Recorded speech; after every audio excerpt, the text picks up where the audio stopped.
अस्सलामुअलैकुम dear friends. आज हम स्टार्ट करने वाले हैं लेक्चर नंबर 2 प्रोबेबिलिटी का।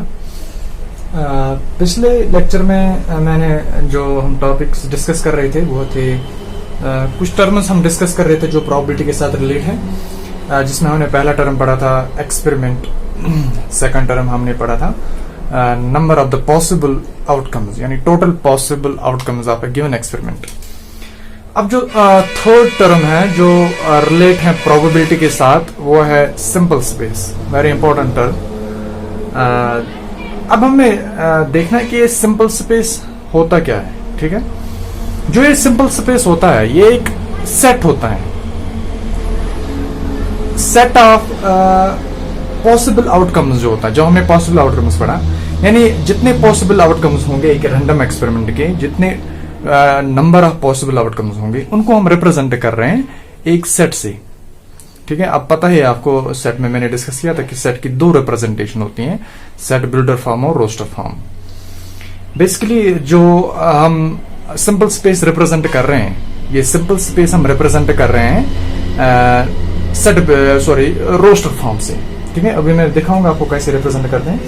और आपको याद रखना है, और जो ये डिनोट हम करते हैं इस सेट को, कोई भी एक्सपेरिमेंट हो उसके पॉसिबल आउटकम्स, ठीक है, उसके पॉसिबल आउटकम्स जो हम डिनोट कर रहे हैं वो हम कैपिटल एस से कर रहे हैं, यानी उस सेट को हम नाम दे रहे हैं एस से। ओके, अगर मैं आपको एक एग्जांपल लूं, ठीक है, एक एग्जांपल में अगर मैं यहां पे डिस्कस करूं, अगर मैं एक कॉइन को टॉस कर रहा हूं, ठीक है, कॉइन को टॉस कर रहा हूं, अब मुझे पता है फर्स्ट सेटअप यहाँ पे ये होता है कि ये कॉइन जो मैं टॉस कर रहा हूँ ये एक रैंडम एक्सपेरिमेंट है। पहले आपको ये पता होना चाहिए कि रैंडम एक्सपेरिमेंट है कि नहीं। ये कॉइन टॉस जो हम कर रहे हैं ये रैंडम एक्सपेरिमेंट है। ये भी मुझे पता है जो ये कॉइन है इसके दो फेसेस हैं, head and tail, head and tail, ये भी पता है। और जब मैं इसका सिंपल स्पेस मुझे बनाना है, उससे पहले मुझे क्या पता होना चाहिए कि इसके पॉसिबल आउटकम्स कितने हैं। मैंने बताया जो पॉसिबल या total possible outcomes, possible outcomes, outcomes क्या होते हैं, जो इसके कितनी बार मैं उसको टॉस कर रहा हूं और कितने फेसेस हैं। ठीक है, फेसेस और कितनी बार मैं टॉस कर रहा हूं उसको। ठीक है, नंबर ऑफ टाइम्स टॉस या नंबर ऑफ टाइम्स थ्रोन। यहां पे मुझे पता है जो पॉसिबल आउटकम्स, क्योंकि एक ही बार अगर मेंशन नहीं है तो फिर एक ही बार उसको मैं टॉस कर रहा हूं। इसका मतलब यहां पे अगर आप देखोगे फेसेस 2 हैं, 2, कितनी बार टॉस, 1। सो जो पॉसिबल आउटकम्स होंगे किसके, जब मैं एक कॉइन को टॉस कर रहा हूं तो वहां पे पॉसिबल आउटकम्स होंगे 2। अब ये पॉसिबल आउटकम्स जो 2 हैं ये मुझे शो करना है सिंपल स्पेस में। ठीक है, अगर मैं इसी गिवन एक्सपेरिमेंट का मैं अगर सिंपल स्पेस फ्रेम करूं तो फिर मैंने अभी बताया एस से मैं रिप्रेजेंट करता हूं, एस में सिंपल स्पेस, तो इसी से मैं ये रिप्रेजेंट कर रहा हूं। अब रोस्टर फॉर्म से मुझे ये रिप्रेजेंट करना है इस सेट को। ठीक है, सेट मैंने पहले ही बताया, सेट होता है representing all possible outcomes of a given experiment. जो भी ये रैंडम एक्सपेरिमेंट है इसके पॉसिबल आउटकम्स रिप्रेजेंट करना सेट की फॉर्म है, उसको बोलते हैं सिंपल स्पेस। सिंपल है, ठीक है। ओके, अब 2 पॉसिबल आउटकम्स हैं, ठीक है, इसी को हम बोलते हैं, और एक और नाम जैसे मैंने आपको सेट थ्योरी में भी बताया था, इसको हम बोलते हैं कोऑर्डिनेलिटी। कोऑर्डिनेलिटी ऑफ ए गिवन क्या बोलते हैं उसको, सेट, गिवन सेट का कोऑर्डिनेलिटी। अगर आप यहां पे देखोगे सिंपल स्पेस है, यहां पे आपको पता है कि क्योंकि 2 है, हेड और टेल।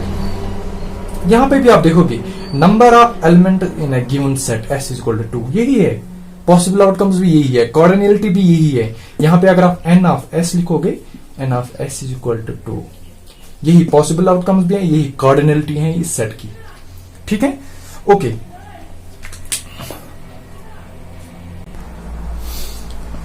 ये आप देख सकते हो सिंपल स्पेस मैंने डिफाइन किया, the set representing all the possible outcomes, यानी एक सेट हम फ्रेम करते हैं, उसमें हम क्या रखते हैं, जो पॉसिबल आउटकम है किसके, एक रैंडम एक्सपेरिमेंट के, उसको हम बोलते हैं सिंपल स्पेस। लाइक मैंने एग्जांपल अभी आपको सिखाया कि अगर मैं एक कॉइन को, एक सिंगल कॉइन को मैं टॉस कर रहा हूं, वहां पे सिंपल स्पेस आया था हेड एंड टेल। एक और एग्जांपल मैं डिस्कस करूंगा, इफ ए सिंगल, ठीक है, if a single die is thrown, यहां पे मैं देखूंगा कि सिंपल स्पेस कैसे मैं बनाऊंगा। If a single die is throne,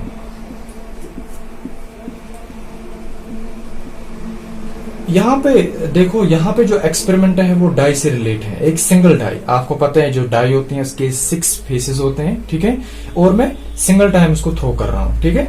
अब यहाँ पे अगर आप देखोगे, क्योंकि जो डाई है, डाई का जो एक्सपेरिमेंट, क्योंकि रैंडम एक्सपेरिमेंट है, ठीक है, मैं ये नहीं कह सकता कि अगर मैं डाई को थ्रो कर रहा हूं, मैं श्योर नहीं हूं कि वहां पे जो आउटकम आएगा वो मैं उस पर मैं श्योरिटी नहीं है, क्योंकि श्योरिटी नहीं है उसमें। जहां पे आपको 100% श्योरिटी है वो तो रैंडम एक्सपेरिमेंट नहीं कहलाएगा, क्योंकि उसका तो आउटपुट आपको पता ही है, ठीक है। यानी जहां पे आपकी श्योरिटी नहीं है, जहां पे आपकी श्योरिटी आप नहीं कह सकते कि ये आएगा, यही आएगा, ठीक है। या आप यही समझो कि जहां पे आपकी श्योरिटी नहीं है, ठीक है, जहां पे आपकी श्योरिटी नहीं है वो कहलाएगा रैंडम एक्सपेरिमेंट। जहां आपकी 100% श्योरिटी है वो रैंडम एक्सपेरिमेंट नहीं कहलाएगा। जैसे डाई है, डाई पे आपकी श्योरिटी नहीं है, ठीक है, कि क्या आएगा, 1 आएगा, 2 आएगा, 3 आएगा, ये आपकी श्योरिटी नहीं है। यानी ये आपको पता है जो डाई है इसके कितने फेस हैं, 6 फेसेस हैं इसके, 1 to 6। अब आपको पहले क्या निकालना है, possible outcomes, total possible outcomes, होता है faces, number of times thrown, इनमें सिंगल टाइम थ्रो कर रहा हूं, फेसेस इसके 6 हैं और ये 1 है, 6 सो 6 जो एलिमेंट्स होंगे, या एन ऑफ एस हम डिफाइन कर रहे हैं, इसी को हम एन ऑफ एस भी डिफाइन करते हैं accordingly, N of S equal to 6। अगर मुझे इसका सिंपल स्पेस डिफाइन करना है, ऐसे मैं डिनोट करता हूं, एस इक्वल टू 1, 2, 3, 4, 5, 6। इसी को अगर मैं एन ऑफ एस भी लिख सकता हूं, ये देखो अगर आप इसको गिनोगे, n of S equal to 6। इसको हम बोलते हैं कोऑर्डिनेलिटी सेट थ्योरी में। यहाँ पे हम क्या बोलते हैं, total possible outcomes of a given experiment. Experiment क्या था, थ्रोइंग ए डाई, ठीक है। ये पॉइंट्स आपको जो याद रखने हैं वो आपको याद रखने हैं सिंपल स्पेस में। अगर सपोज मैं अब यहाँ पे अगर मैं डाई को 2 बार थ्रो कर रहा हूं, या कॉइन को मैं 2 बार थ्रो कर रहा हूं, तो फिर सिंपल स्पेस क्या बनेगी, ठीक है, ये आपको याद रखना है। नेक्स्ट एग्जांपल जो मैंने सिंपल स्पेस से लिया है वो है कि 2 डाई जो हैं उनको मैं साइमल्टेनियसली थ्रो कर रहा हूं। Man 2 dice are thrown simultaneously. इसमें इंपॉर्टेंट वर्ड है, ठीक है, बहुत सारे बच्चों को कंफ्यूजन होता है साइमल्टेनियसली मतलब क्या है, ठीक है। यहां पे क्या आप कर रहे हो कि आपके पास 2 डाई है, मैन 2 डाइज, ठीक है, 2 डाई है, मगर उनको क्या कर रहे हैं, उनको आप एट ए टाइम, दोनों को सेम टाइम पे आप उनको थ्रो कर रहे हैं। फिर आप देखोगे उनका आउटकम क्या आएगा, वो आप लिख रहे हो सिंपल स्पेस में, ठीक है। अभी मैं आपको समझाऊंगा कि इसका मतलब क्या है, साइमल्टेनियसली का मतलब क्या है, जब मैं उसका सिंपल स्पेस बनाऊंगा। यानी आप ये याद रखो, जब हम मल्टीपल टाइम्स या 2 टाइम्स 3 टाइम्स कोई भी एक्सपेरिमेंट, रैंडम एक्सपेरिमेंट परफॉर्म कर रहे हैं, इसका मतलब हम वो साइमल्टेनियसली कर रहे हैं, ठीक है।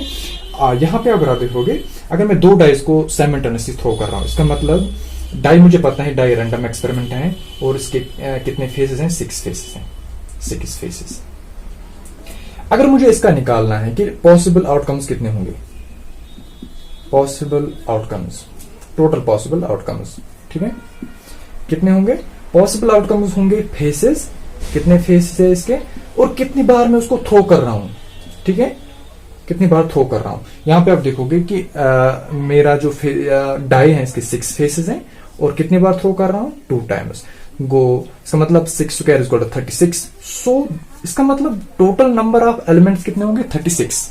यही हम बोलते हैं एन ऑफ एस बी, इसी को हम बोलते हैं कोऑर्डिनेलिटी भी सेट थ्योरी में।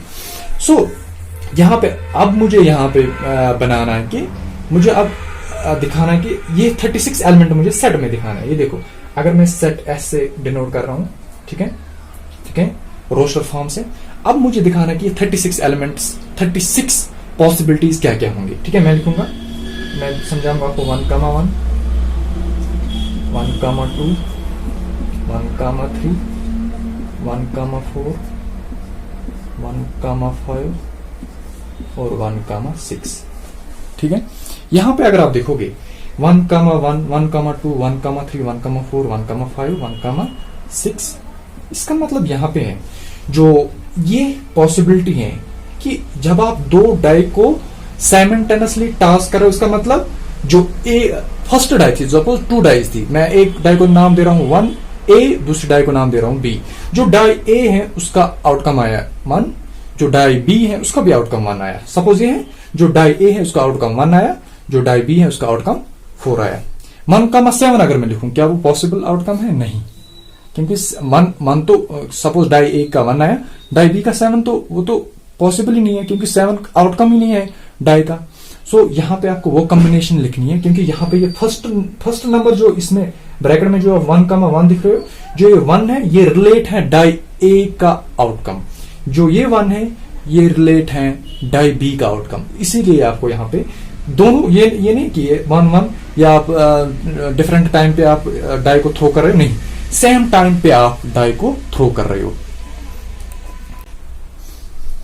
ओके, ये है कंप्लीट सिंपल स्पेस जब हम 2 डाइज को थ्रो कर रहे हैं। ठीक है, यहां पे आप कोई भी आउटकम ले लो, सपोज 3,3, इसका मतलब फर्स्ट डाई पे 3 आ रहा है, सेकंड डाई पे डाई A पे 3 आ रहा है, डाई B पे 3 आ रहा है।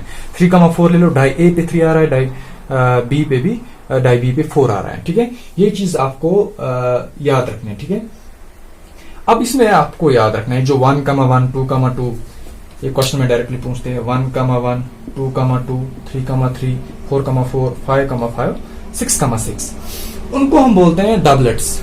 क्या बोलते हैं? डबलेट्स। DOUBLETS, doublets.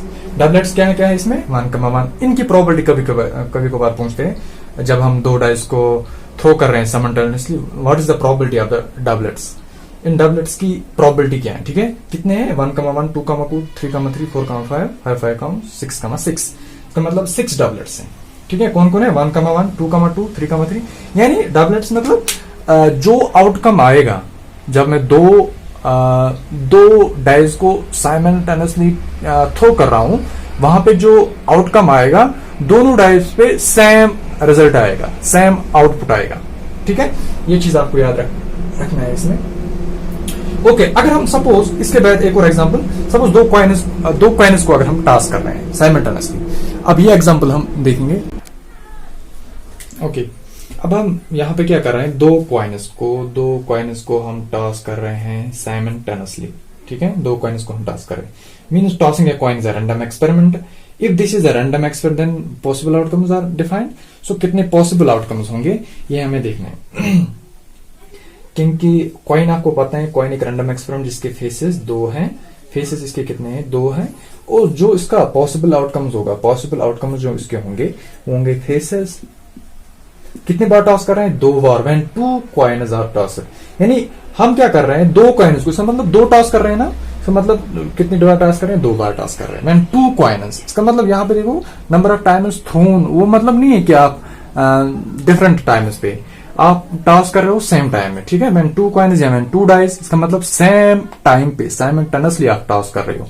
यहां पे अगर आप देखो फेसेस 2 है तो कितना? 2 2s आर 4, जो पॉसिबल आउटकम्स होंगे 4, वही n ऑफ s भी होगा 4, या कोऑर्डिनेलिटी ऑफ ए सेट। अगर आप मुझे सिंपल स्पेस डिफाइन करना है इस गिवन एग्जांपल का, गिवन एक्सपेरिमेंट का, सो s से मैं डिफाइन करूंगा इसका सिंपल स्पेस। अब s के अंदर जो एलिमेंट्स होंगे वो भी 4 ही होंगे। ठीक है, n ऑफ s मैंने यहीं पे लिख दिया, n of s equal to 4।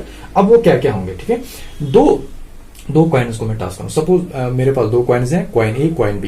अब कॉइन A का सपोज कॉइन A का हेड आया, कॉइन B का भी हेड आया, हो गया एक अरेंजमेंट। इसका मतलब सेम टाइम पे 2 कॉइन्स को मैं साइमल्टेनियसली टॉस कर रहा हूं, तो एक कॉइन पे भी हेड आया, दूसरे कॉइन पे भी हेड आया। सो दूसरा पॉसिबिलिटी है हेड टेल, कॉइन A पे हेड आया, कॉइन B पे टेल आया। इसका मतलब थर्ड पॉसिबिलिटी है टेल हेड टेल टेल, ये है, ये देखो। यानी यहाँ पे फर्स्ट कॉइन A पे टेल आया, कॉइन B पे हेड आया, कॉइन A पे टेल आया, कॉइन B पे टेल आया, यही 4।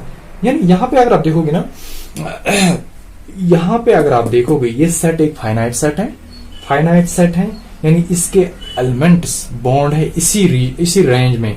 तभी हम बोलते हैं कि जो प्रोबेबिलिटी, जब हम आगे पढ़ेंगे प्रोबेबिलिटी का रेंज डिफाइन होगा, यानी प्रोबेबिलिटी का एक पर्टिकुलर रेंज है, उस पर्टिकुलर रेंज से आपको जो प्रोबेबिलिटी के आंसर्स या प्रोबेबिलिटी मिलेगी वो उस रेंज के अंदर ही मिलेगी, उसके बाहर नहीं मिलेगी। यहां पे भी आप देखोगे ये एक फाइनाइट सेट है, फाइनाइट एलिमेंट्स हैं, तभी जो भी आप सिंपल स्पेस देखोगे, सिंपल स्पेस जो भी आप प्रॉपर्टी में देखोगे, जो भी आप सिंपल स्पेस फ्रेम करोगे, वहां पे जो एलिमेंट्स होंगे सिंपल स्पेस में वो फाइनाइट होंगे। ठीक है, यहाँ पे फाइनाइट है 1 2 3 4, यहाँ पे आप देखोगे n of s is equal to 4। ठीक है, यही सिंपल स्पेस है। ठीक है, n of s mean number of elements in a simple space equal to 4। ठीक है, ये हमें ये असल में जब हम प्रॉपर्टी निकालते हैं इसकी हमें रिक्वायरमेंट है। ठीक है, ओके ओके, लास्ट एग्जांपल हम इसमें डिस्कस करेंगे सिंपल स्पेस में।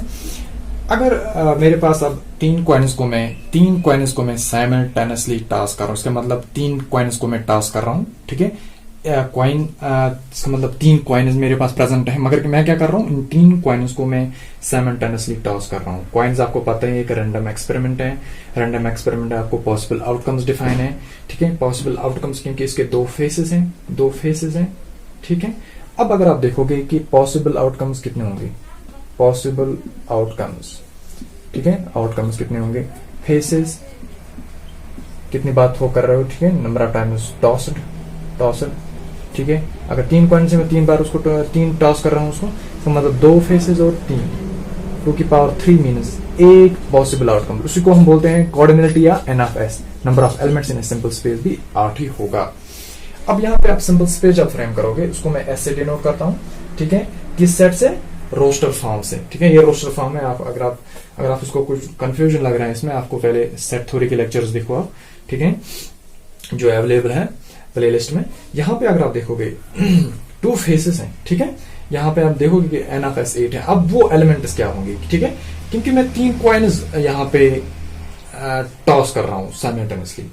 अब सपोज जो पॉसिबिलिटी होगी, सपोज तीनों कॉइनों पे हेड आया पहले, क्योंकि ये भी पॉसिबिलिटी है, ये आ सकता है कि सपोज 3 कॉइन्स में टॉस कर रहा हूँ, हर एक कॉइन पे ABC कॉइन पे, सपोज ABC कॉइन है मेरे पास, नाम मैंने दिया A coin, B coin, C coin, तीनों कॉइन पे ABC कॉइन पे हेड आया। इसका मतलब ये साइमल्टेनियसली टॉस हो रहे हैं, हेड। ठीक है, इसके बाद ये पॉसिबिलिटी है 2 कॉइन्स पे हेड आया और तीसरे कॉइन पे टेल आया। ठीक है, सिमिलरली एक कॉइन पे हेड आया, इन दोनों कॉइन B और कॉइन C पे टेल आया। इसका मतलब यही है। ठीक है, यहाँ पे आप देखोगे सपोज ये आया हेड टेल हेड, इसका मतलब कॉइन A पे हेड, कॉइन B पे टेल, कॉइन C पे हेड। ठीक है, अब ये भी पॉसिबिलिटी है, टेल हेड। फर्स्ट कॉइन पे टेल, उन दोनों कॉइन पे हेड आया। यहाँ पे आप देखोगे एक और पॉसिबिलिटी है टेल हेड टेल। ठीक है, रिपीट नहीं होना चाहिए, आप फिर से लिखोगे हेड टेल टेल, वो नहीं, क्योंकि ये तो आया इसमें। ठीक है, रेपिटेशन नहीं होना चाहिए, क्योंकि आपको पता ही है सेट जो सेट होता है रोस्टर फॉर्म में, अगर आप कोई एलिमेंट रिपीट करोगे वो क्या करता है, उस सेट पे इफेक्ट नहीं होगा। अगर आप ये एलिमेंट रिपीट करोगे ना तो इफेक्ट नहीं होगा इस सेट पे। ठीक है, अगर आप उसका कोऑर्डिनेट फिर लिखोगे वो सेट में नहीं आएगा। अगर मैं यहाँ पे यही हेड फिर से लिखूंगा, उस सेट पे कोई फर्क ही नहीं पड़ेगा। ठीक है, यानी repetition of elements in an roster form is not applicable, यानी ये हम नहीं लिख सकते। ठीक है, यानी अगर लिखेंगे भी फिर उसका इफेक्ट भी कुछ नहीं होगा। ठीक है, टेल हेड टेल पॉसिबिलिटी है, तो फिर टेल हेड भी एक पॉसिबिलिटी है। ठीक है, एक पॉसिबिलिटी है टेल टेल टेल।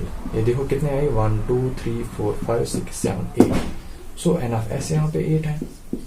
ठीक है, ये आपको याद रखना है कि सिंपल स्पेस इंपॉर्टेंट चीज है, सिंपल स्पेस फ्रेम करना ये आना चाहिए। ठीक है, यहाँ पे देखोगे कोई भी आउटकम आप लिखो, 1 2 3 4 5 6 7 8 outcomes, n of s means total number of elements in a simple space s equal to 8। यही मैंने यहां से भी निकाल दी।